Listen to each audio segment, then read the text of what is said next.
Hey, I'm Tatiana Graham, physiotherapist, yoga teacher, runner, mom of 3, and your host for the Move with Ease podcast. This podcast is an extension of everything I'm passionate about: preventative health, unlocking your potential, and really getting to know yourself on such a deep level that it ripples out into every aspect of your life. Because here's what I believe.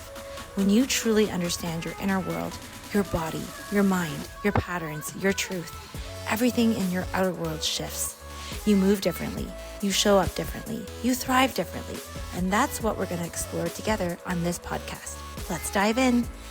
Welcome back to the Move with Ease podcast. Today, I am joined by Magdalena Rybka, who I met online, and she is just such a wonderful energy. I can feel it through her posts, through her podcast, which if you haven't tuned in, it's Live with Lena. It's amazing. And she is someone deeply passionate about helping women build lives and careers that don't come at the expense of their health. And today we're going to sit down with her and hear her story, why she's so passionate about the work that she does now, what led her to starting a podcast, becoming an entrepreneur, and all the things that come with motherhood and life itself. So welcome to the show. Thank you so much for having me, and congratulations on your own show. You're doing such an amazing job. I always love connecting with fellow podcasters. You know, it's an art and it's a passion and it's a lot of work. So congratulations. That's really kind. Thank you so much. And this is what I love about you, Magdalena. You always just lift others, and it comes from the heart. And I can just, ever since I think we met through an online virtual event where women were sharing their story. Yes. And I just remember your story being so, I don't know, there's so many different emotions that came out of it. And maybe you can share it here today before we dive into the work that you do, just to give our listeners a backstory. Like, take us back to who you were a little bit growing up, and we'll just talk you through that journey. And actually, I've been reflecting on that part of my life in the past few months, specifically as I'm writing my book. Writing a book is so therapeutic, first of all. You know, you really take the time. Completely agree. Right? Yeah. And so, you know, I'm exploring this chapter a little bit more, and I'm trying to understand, you know, where all of this is coming from, this sort of persona that created the person that I am today. And a lot of it comes from those early years. So I grew up in a communist country in Poland. My parents made the decision to leave when we were 10 years old. So at this point, I would have been 10. My brother was 7. We escaped Poland. We went to Italy. We stayed at a refugee camp there for about 3 years. And then we moved to Canada, initially to London, Ontario, and then eventually to Toronto. So at this point, I'm already in grade 8. And unlike my classmates who, you know, would be at the mall or trying on makeup or, you know, or fashion, I'm at the bank or at the government office or somewhere else with my parents with a dictionary, right? Because we didn't have internet back then, translating things. And so that went on, as you can appreciate, for a few years, right? I remember even in as it was time to, so at this point we moved to Toronto and it was time to apply for universities. My parents couldn't help me. I was new to Toronto. I didn't even know what or to Canada for that matter. So I didn't even know what universities existed in Toronto. So I remember sitting down with my teacher and being like, I want to go to university. I want to apply for universities, but what are they? What are the universities in Toronto? So the teacher was so lovely to kind of sit down and explain all of that with me because my parents couldn't help me. I mean, that's the reality of being an immigrant, right?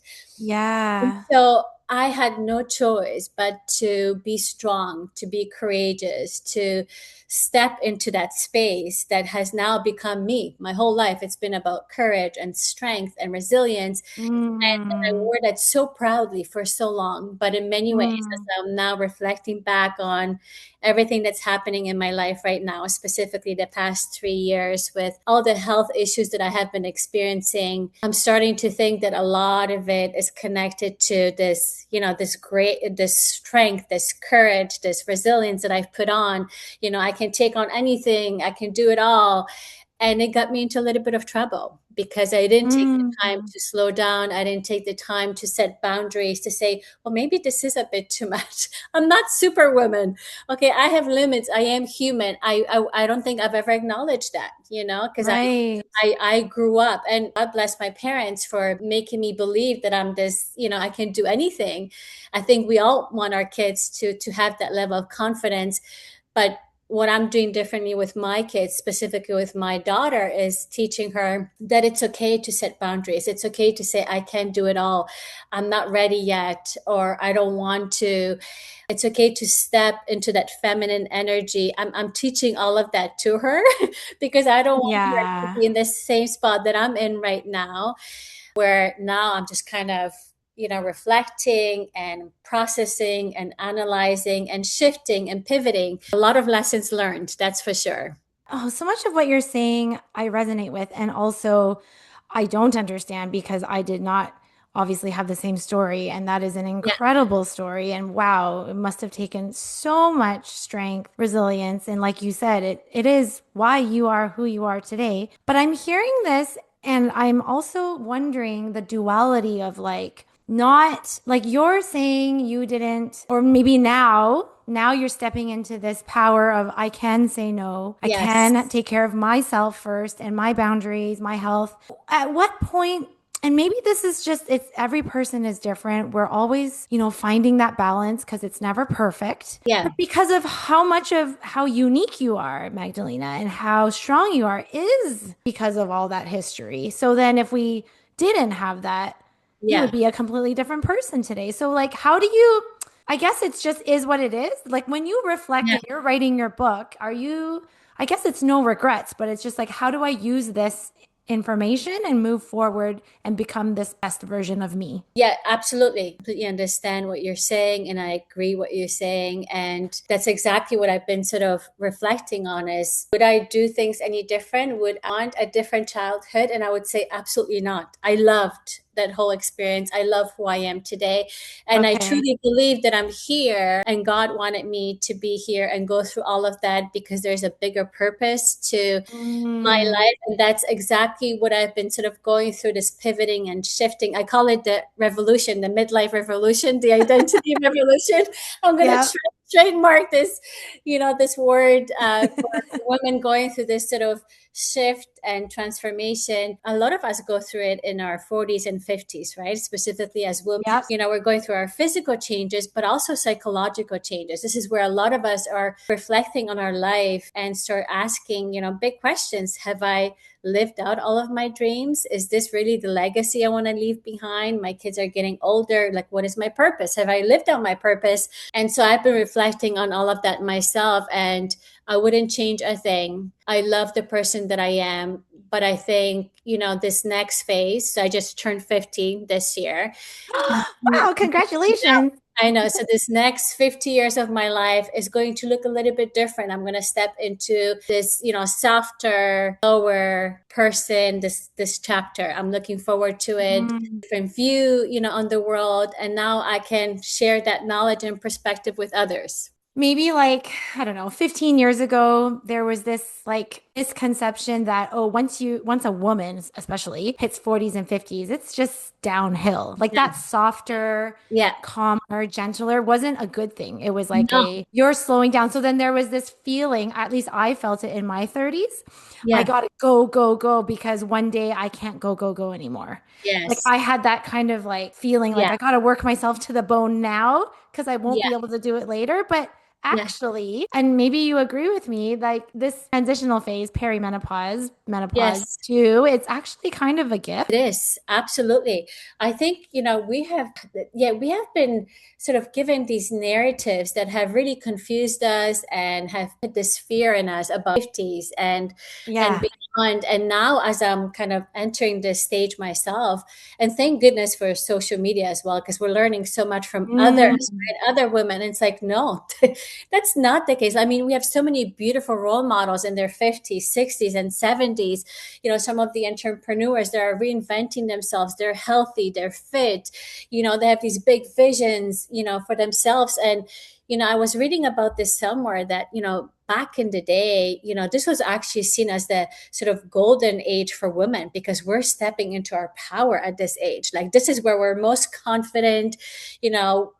Oh, back in the day? Yes, back in it, that these Interesting. were like the wisdom, women of the tribes, right? Like everyone, because they had Oh, the knowledge, they were the healers, right? Because you okay. need experience to be able to share and teach others. You can't do that at 15 or 25 or 30, right? Like you gotta That makes a live lot of life, sense. Mm-hmm. right? And so they were celebrated. Meanwhile, Cool. we enter this modern world and we kind of turn things upside down. And I feel like things are shifting. Things are really Yes. shifting. Women view this stage so differently and they're not afraid to share it. Like this is why I'm calling it a revolution. I'm like, it's not a midlife crisis, it's a midlife revolution. I'm like No. just stepping into my power, into my wisdom, right? So, Yeah. Yeah. And even the power of words, right? Like yes, shifting it from midlife crisis sounds so I know. Like, negative. who came up with that? This Some is what man. I know. So men out there said it's a crisis. No wonder so many of us are afraid. We're like, oh my gosh, it's gonna be the end of the world. But I turned Yeah. 50. Meanwhile, I had this beautiful photo shoot that I did for my 50th birthday. Right? I I'm like, saw it. You looked I know. so beautiful. It was I'm so gonna post some awesome. pictures and be like, this is 50. And by the way, it's not a crisis. Okay. Yeah, no, it is a like power stepping into this awesome version of yourself. Oh, Yeah. just love it. So take us through, the last, 3 to 5 years. I know you've had some struggles. And again, there's this duality I find with you and your stories. You have all this like energy and you're stepping into this 50 version of yourself, right? But there Yes. is also this underlying like struggle with, I don't know why I still have, XYZ symptoms, which maybe you'll Yeah. be willing to share. And just talk Mhm. to us about how you can hold that, but also step into this like a powerful self. Because I think Yeah. that's really cool that they can coexist. And I would say that it's a process, right? And it continues to shift for me in terms of how I view what I'm experiencing on a daily basis. So it started 3 years ago. I remember very clearly we were at our friend's house, we're having dinner, we're about to go home, and all of a sudden my legs start swelling up. I'm like, this is weird, this has never happened to me. It wasn't Like both painful. legs, Both legs, it wasn't painful, they were just getting really big, and I'm like, what in the world like is happening? visibly. Visibly, like I couldn't put my Wow. shoes on as we're stepping out of their house, right? Okay. But I'm like, okay, I asked my husband to like check my pulse. Everything seems to be okay, otherwise. Anyways, the next day, I run to my doctor's office. She starts checking everything, and it seems like everything is, completely out of the normal range, from my heart rate to my pulse to then she does blood work. All of my levels, at least the most critical ones for things like ferritin, hemoglobin, and other blood markers have dropped significantly. I was like 2 points away from needing a blood transfusion. Oh And my goodness. she looks at me, she goes, what is going on? How have you been feeling okay? Because you can't be in my office sitting like this and feeling okay. And I said to her, you know what? I haven't been feeling okay. I've been mainly feeling very exhausted. Like I would be falling asleep at the table. I had to take a lot of naps. But I thought in my mind of a high achiever, I'm just overworking myself. This is just there was a lot going on at work at that time. I thought, it's just, really busy time. My body just needs a little bit more time to recover. Meanwhile, I am like 2 points away from needing a blood transfusion. And I would Wow. not have gone to the doctor unless my legs swelled up. Since then, those same blood markers have not changed much. It's been 3 years. So every time we put in any interventions, they go up a little bit. And then as soon as we stop, they drop again. And so at Hmm. this point, I'm seeing 7 different specialists that are trying to sort of discover and get to the root cause of what's happening. There's things that we found along the way that we have removed and cleared up, but have not addressed the issues. And so I want to say that at the beginning of all of this, I was like, yeah, I'm going to resolve this because I'm very solution based. No problem. Let's get to the doctors. Let's I figure gotta this power through this too. power through this too. And then 6 months into it, I'm like, okay, well, this is taking a bit longer. I'm like, what's going on? And then I Yeah. think I want to say that, but once we got into a year and a half, I it was starting to feel heavy. Mm, Was kind of, I was starting to get a little bit more sort of depressed about this whole thing, because now it was the reality was setting in that this might be a bit longer than I initially expected. And so mm, I went into this sort of dark phase for a little bit, only to pull myself out of it and say, I can't continue like this. If this takes another, year or two, I need to find a better way of kind of living with this. There's people that are in worse situations that I'm in. I'm still able to walk. I'm still able to talk. I'm able to have time with my family and friends. And so I just made that shift in my mind that I'm going to accept this for what it is. yeah. I'm going to continue, doing my best to resolve this, but I'm not going to allow this to become my identity, because at one point it Mm, became my identity. That's all I talked about. That's all I wanted to sort of entertain. And I'm like, I can't do that. And so I'm intentionally, wanting to show up in this world in a different way, but it is my mhm. reality. And sometimes I worry that maybe I'm giving the wrong sort of perception to people about what's going on in my life, because a lot of time people will be like, "Oh my gosh, but you seem fine. You seem to be smiling and talking, and Yes, you have yes, so much energy." And I do, but at the same time, what people yeah, don't see, and this is why I try to be transparent online, is that yes. I may close off this meeting with you and I might be running to my doctor's appointment. I'd have to take a nap because my energy has been depleted by having this sort of interview with you, right? So, What I'm hearing though, and it goes back to the question I asked, which is like, how do you hold that? And that's how you do it because yes, you are honoring yourself, yes, accepting where you're at. You're not pushing it down. You're like, yeah, everything's fine. I'm fine. yeah, You're very real on social. I know you've posted about your health stuff and you're very yeah, vulnerable to share it. But at the same time, when you have energy, which you have yeah, pockets of time in your day for, yes, you get to do this, right? yes, And exactly. that's a choice. That's an Yes. intentional choice. That's exactly what it is. That's that. I love how you're saying it. It's a choice. Every day I wake up and I choose to show up for myself and others, because there's so many beautiful things out there that I want to experience, that I want to do, that I want to share, and I'm not going to allow this to limit me. Yeah. It's not who I am. I Yeah. will address it in all the different pockets throughout the Yeah. day, but I will not allow it to sort of, from just experiencing life, enjoying life, and Hmm. doing all the great things that I want to do. Question. So, when you were in the dark part of this, where it was all you talked about, it was all you were Yeah. entertaining, it became kind of your identity. What was that like? And how did you talk yourself out of it? Were you coached? Did you journal? Like, how did you shift to where you are now? See, I just got tired of hearing myself talk about it. Like I didn't like Mm, myself the way I was showing up. I would see myself in pictures, and even my kids. I think that's what it was. My kids would kind of make some commentary about me sort of always talking about it, or me always napping, or mm. I think it was my husband's, was it birthday? No, it was Father's Day. I fell asleep at the table at the restaurant because I literally had nothing in me.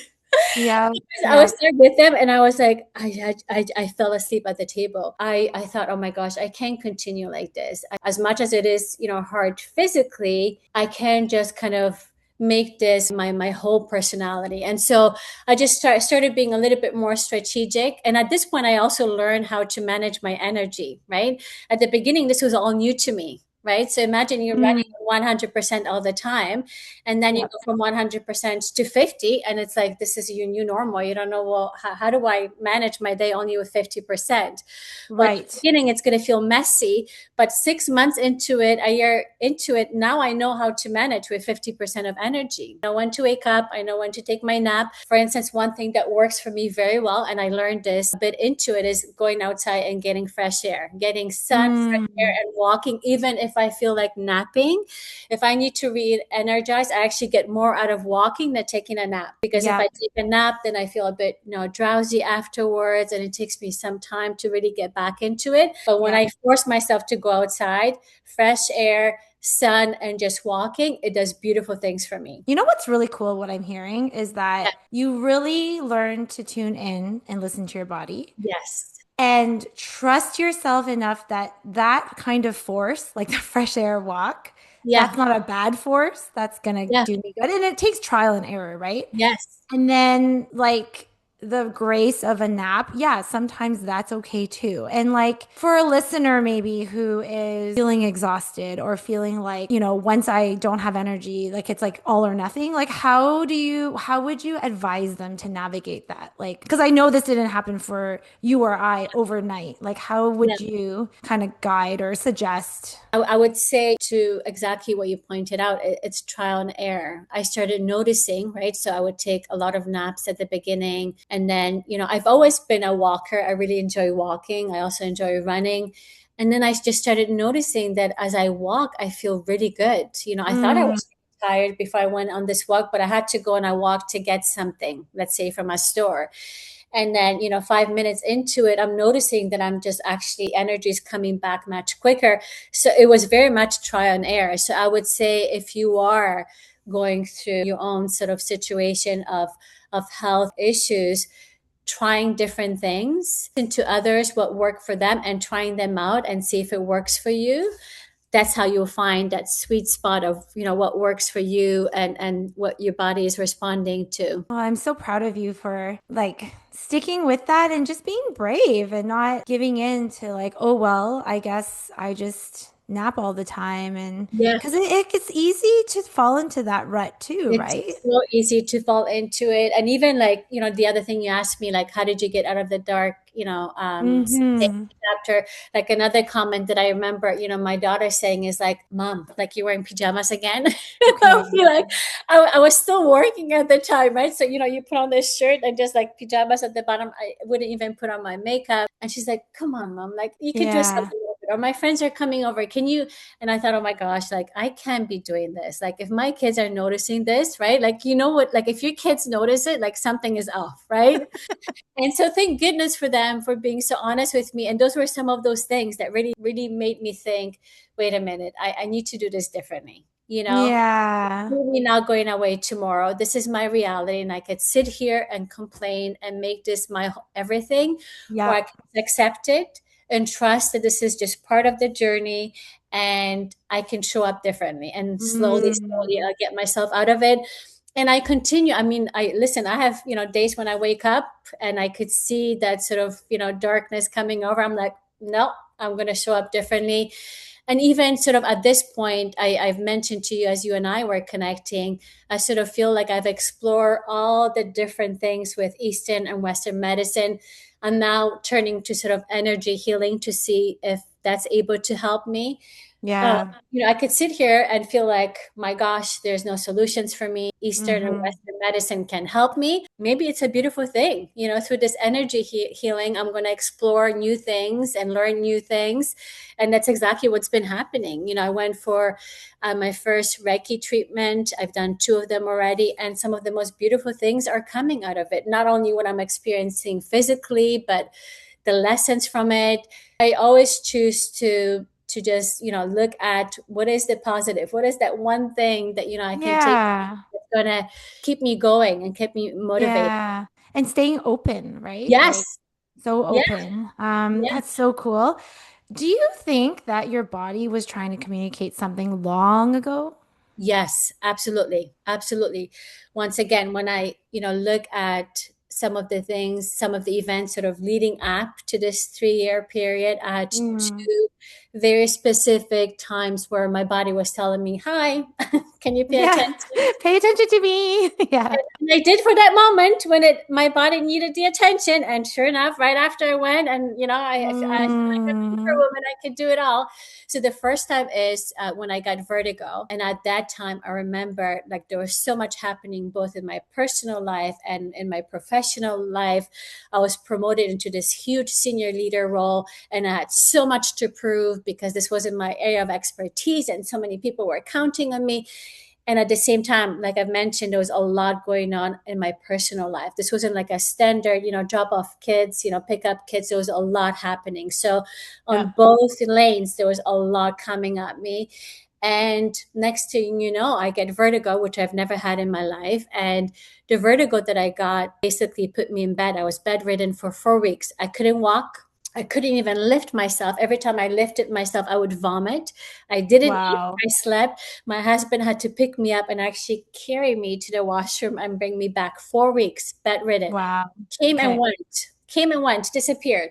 My doctor's like, I don't know what's happening. We're not sure. We can figure it out. But I was fine after 4 weeks. Slowly, slowly, I was able to get my energy back and I went back to my normal life. Then No change. no change. No, no change. I'm just like, paying attention and being Yeah. But thoughtful. I But think it's really easy in those busy times to be like, oh, thank God. Like that was just like a weird, like a blip, right? Like it's not, yes, we wouldn't necessarily, like now in hindsight, you're like connecting the dots of, oh, I was so yes, stressed. My yes, body was like forcing me to slow down. But in the yes. moment, you're like, it's like as simple as I rolled my ankle on the pavement, right? Yeah. Yeah. And then I talk to other people and they're like, oh, yeah, I get vertigo too. I'm like, okay, so maybe I'm just like, people just get vertigo. It's normal for people to get Right. vertigo, right? What do I Yeah, know?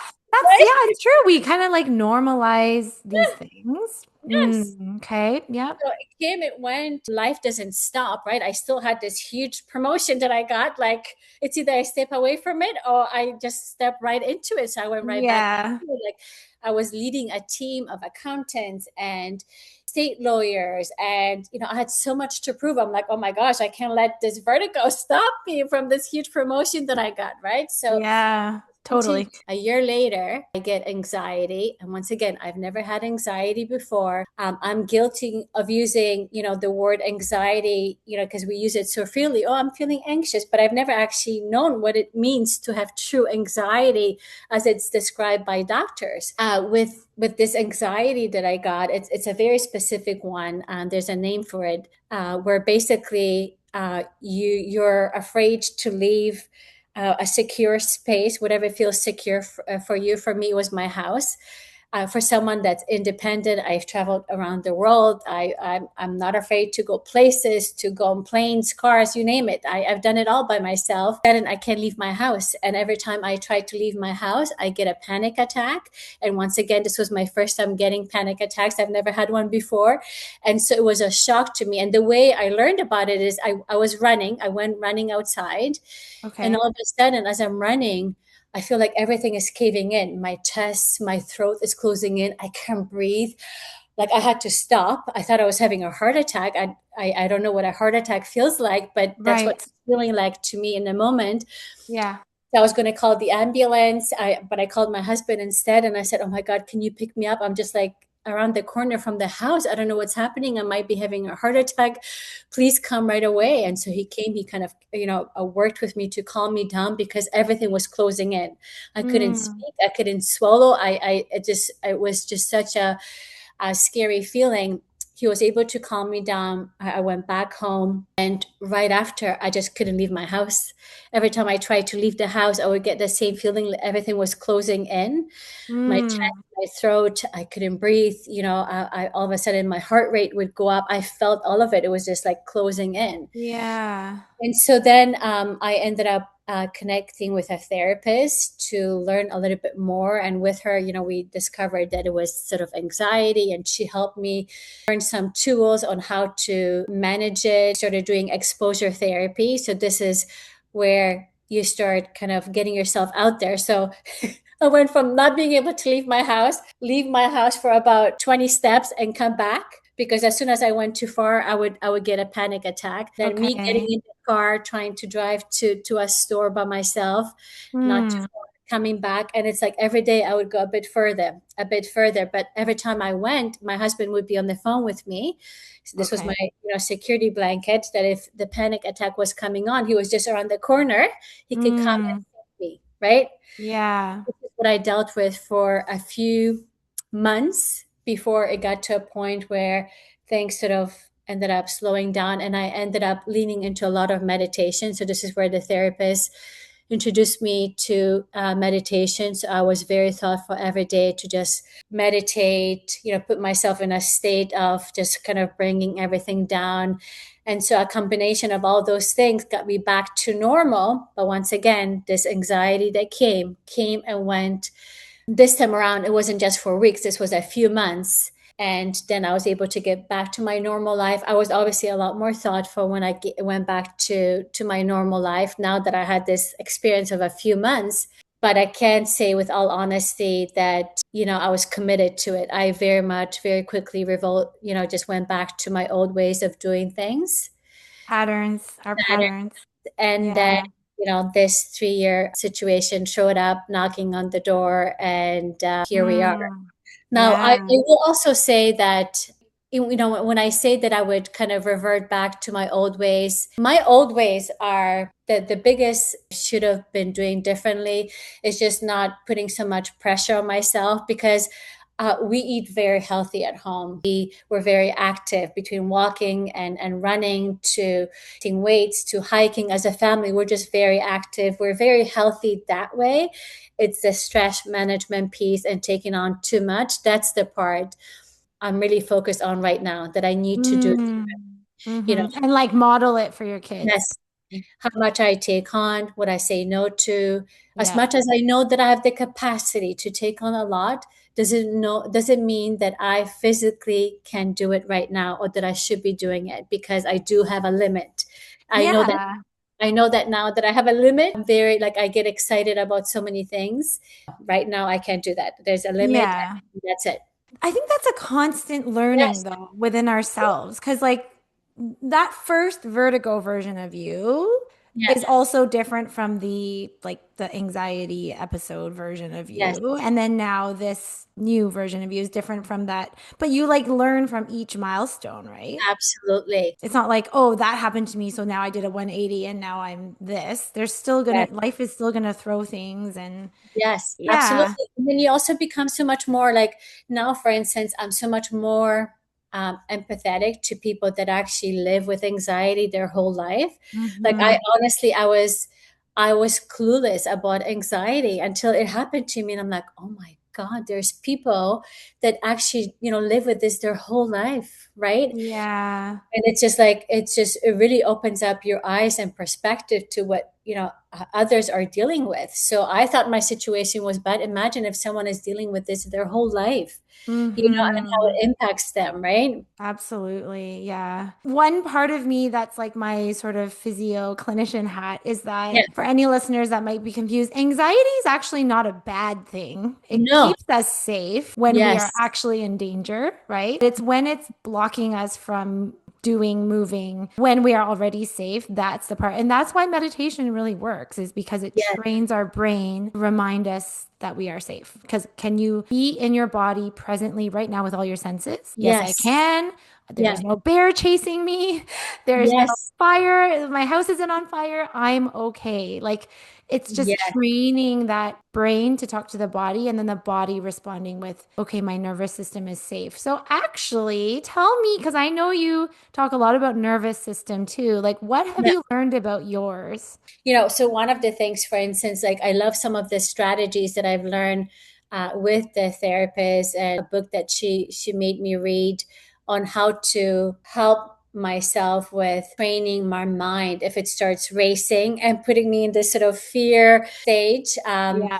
One of the key things that I also teach to my kids is change the channel. So if my mind is like, oh my gosh, the world is ending, I'm collapsing, I can't breathe, I can't, wait a minute, I see a table, I see a chair, there's sun outside. All of a sudden, I'm start talking to myself and I start noticing things. I'm changing the channel from fear, oh my God, the world is collapsing, to noticing things around me. And it's amazing just by doing that, everything starts coming down.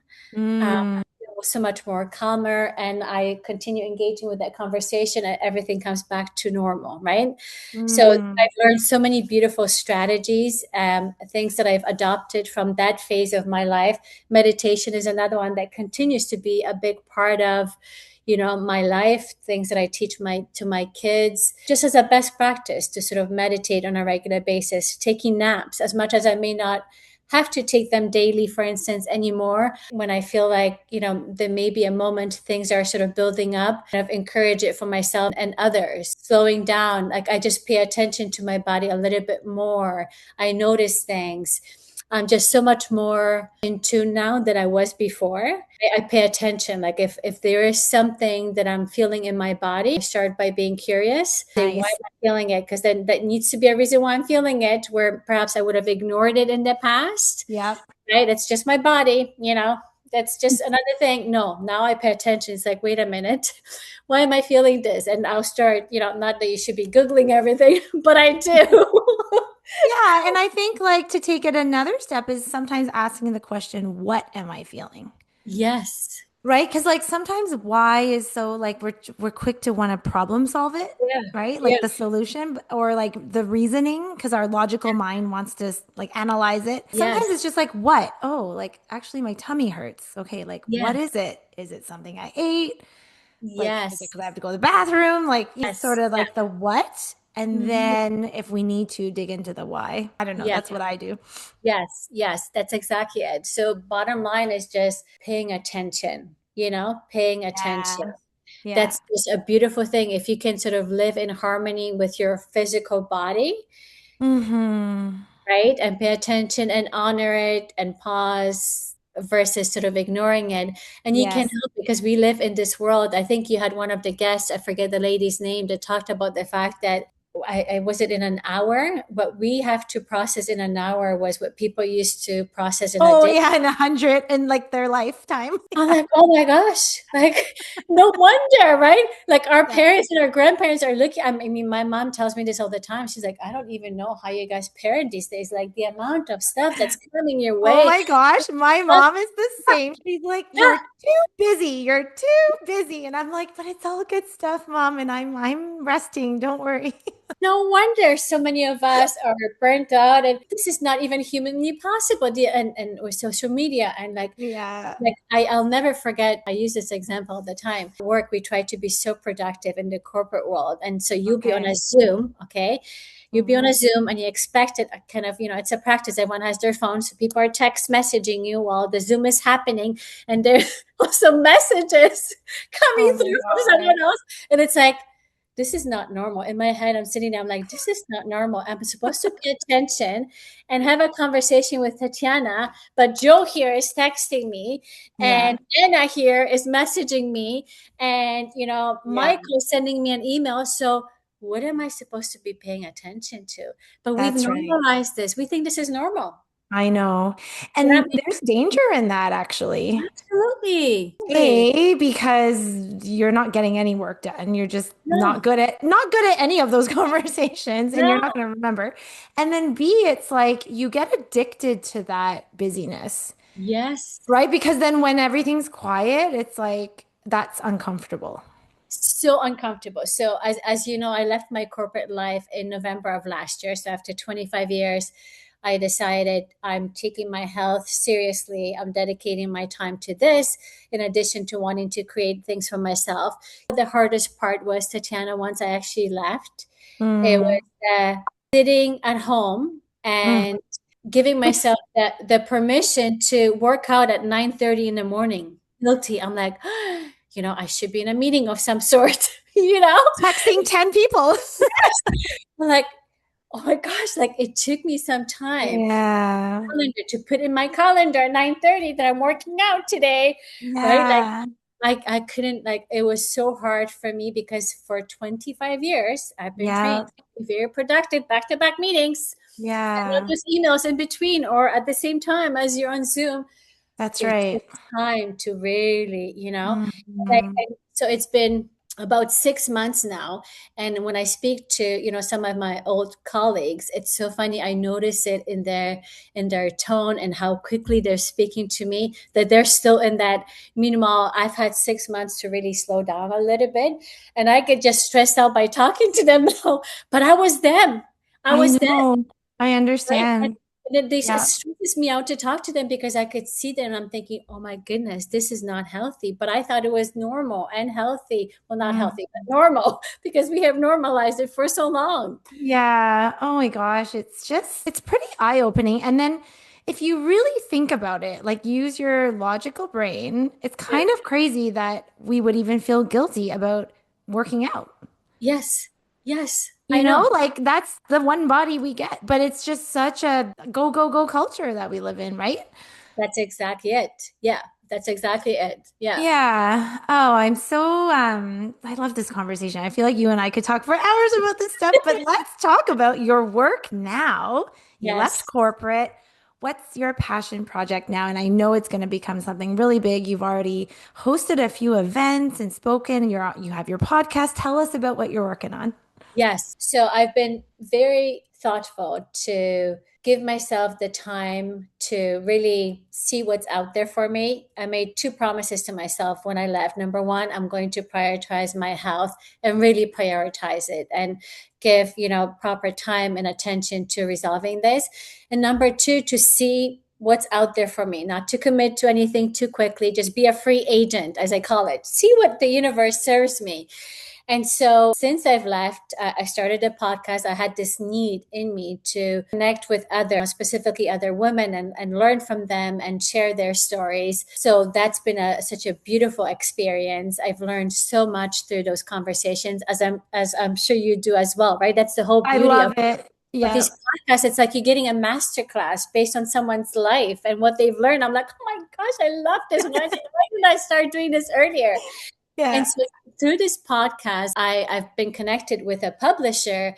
And so he reached out to me and he's like, I feel like you should write a book. So he made me a book offer. So now I'm writing a book. Oh, congratulations. That's very cool. Thank you. Which I wasn't planning to do necessarily, or at least I didn't have it on my vision board for, anytime soon. But I Yeah. thought I'm going to be open, free agent, open to what the universe is serving me. And if this is coming my way, that I will accept it and I will sort of do it. And so I'm writing my book. And at the same time, myself and three other ladies have started the Expansion Room, which is a women's community where we're connecting with other women, entrepreneurs, and professionals to once again learn together, to grow together, to create that community of support, both for entrepreneurs and professionals. Love it. What's different about our sort of community in comparison to others is that we're leading with that hyper local concept. And Okay. so we have four different areas in Toronto that we're targeting. So we have Toronto West, Toronto Central, East, and Toronto North, with Amazing. the idea that we don't want you to be traveling from one end of the city to the next. I mean, Toronto, 6 million people to get from one Yeah. end for one There's is like, enough stress already. Don't add traffic stress. wouldn't it be beautiful if you can meet the women in your neighborhood, in your backyard, right? That are Yeah. like-minded, that are ambitious. Maybe we could do a walking and talking meeting. Like I can just Yeah. pick up the phone and be like, hey, do you want to go for a walk? I want to run something by you, right? That's Yeah. the beauty of being that sort of hyper local community. Love it. So next month, we're doing an intimate dinner, for instance, at one of the restaurants in Toronto West. And we're just bringing the ladies together to just sit and talk and connect. What's on your mind? What are you Yeah. struggling with in business? And share it, because collectively we have so much experience, right? So that the Hmm. other three ladies that I'm working with that co-founded the Expansion Room with me, we were counting sort of our years of experience, and collectively we have 80 years of experience. 80 years, right? From Yeah. different industries, different companies, different businesses, different. We can offer so much, This is right? making me think of like, in those Disney movies with like the old wisdom tree that's always like a female. Yes, That's why I yes, feel like you guys are like this one yes, big old like yes. wise tree. Right. And so it's just like we're leading with that. It's like there's only like just the four of us have 80 years of experience. Imagine if we have another 10, 15, 20, Yeah. 30 women together in a room. And so we're also being very thoughtful not to make the events too big. We want them Yeah. to be a little bit more intimate, because we find Mhm. when they get too big, it's hard to connect with everybody there. Yeah, Right. you kind of get lost. Yeah. Yes. Oh, I love that. So expansion Yes. room. I'll make sure that's in the show notes for any Yes. listeners that are in like the Toronto area. And tell us about your podcast. Yes. So my podcast is dedicated to women in transition, transformation, that are pivoting. And we very much sort of explore all the topics that you and I just talked about, right? Because Okay. we're so much more than just the work that we do. It's the motherhood, it's the health, our passions, our dreams. I gravitate to women that are ambitious, that have goals for themselves.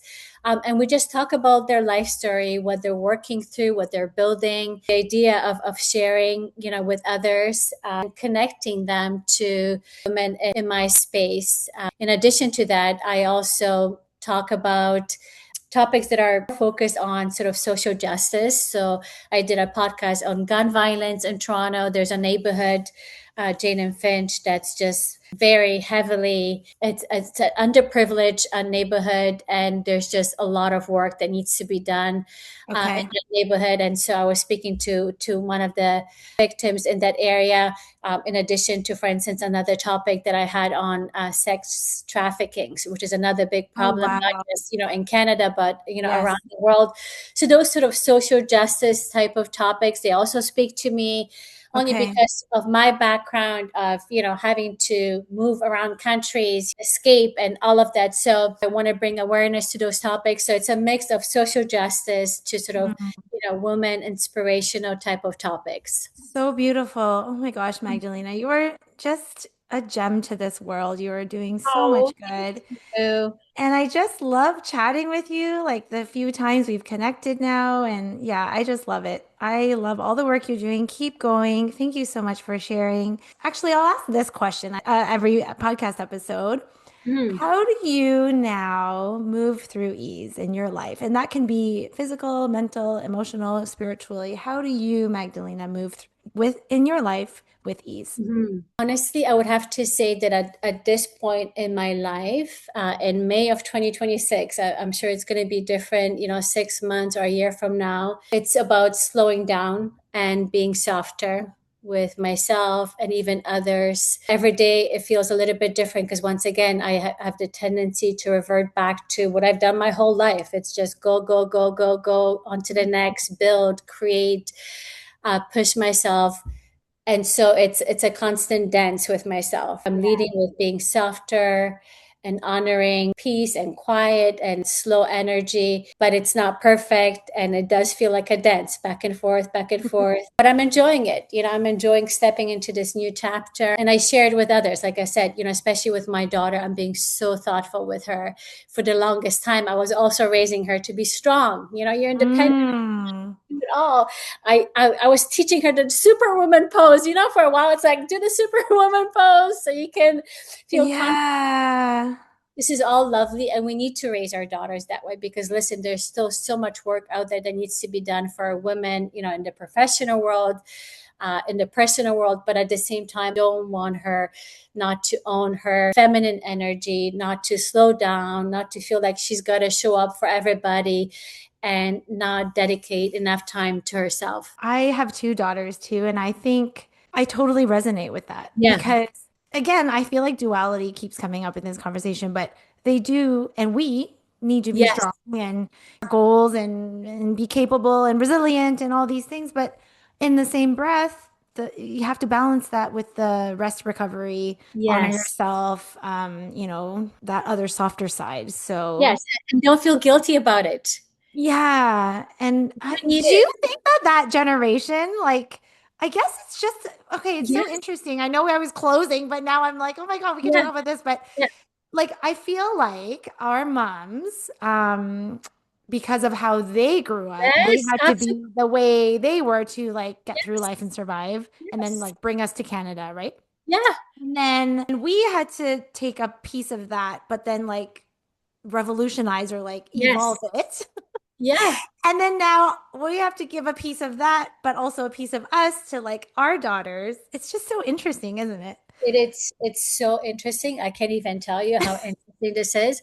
Yeah, I could talk about this forever. It just amazes me, even when I have, my guests, on the podcast, when we go into discovery, and some Yeah. of them have also written books, and they see the connection. It's like, I understand. My mom, my grandmother, my Yeah. daughter, right? This is when people talk Yeah. about breaking cycles, Yes.